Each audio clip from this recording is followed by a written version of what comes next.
মেয়েদের কি অদ্ভুত জীবন, তাই না? বিয়ের আগে মানে মেয়েবেলাতে আমাদের না থাকে কোনো সংসারের চিন্তা, না থাকে কোনো রান্না বান্নার চিন্তা, না থাকে সকাল থেকে ঘুম থেকে ওঠার তাড়া। যে মেয়ে বাপের বাড়িতে এক গ্লাস জল পর্যন্ত গুড়িয়ে খায় না, সেই মেয়েই শ্বশুরবাড়িতে এসে কত সংসারেই না হয়ে যায়। তো গুড মর্নিং এভরিওয়ান, আমি পূর্ণিমা, নদিয়া জেলার বেথুয়াডাউরি থেকে। আশা করি তোমরা সবাই ভালো আছো, আর আমিও খুব ভালো আছি। তো এখানে দেখো আমি সকাল সকাল উঠে উঠান ঝাড় দিতে লেগে গেছি, আর উঠান ঝাড় দিতে দিতে এগুলোই ভাবছিলাম যে বিয়ের আগে আমার কাজ ছিল সকালবেলা উঠে টিউশন পড়তে যাওয়া, নয়তো স্কুলে যাওয়া, আর এখন সেই মেয়ে সকাল 5:30 থেকে উঠে 8:30টার মধ্যে সব বাসি কাজ সেরে ফেলা হয়ে যায়।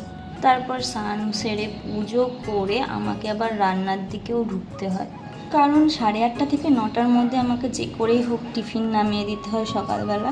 আমার হাজব্যান্ড খেয়ে কাজে যাবে বলে ও 9টার মধ্যে কাজে বেরিয়ে যায়, তো তাই। তো আজকের মতো এইটুকুনি। সবাই ভালো থেকো, সুস্থ থেকো, দেখা হবে নেক্সট ভিডিও। আর তোমরা যদি আমার ভিডিও নতুন দেখে থাকো তাহলে আমার পেজটিকে ফলো করে দিও।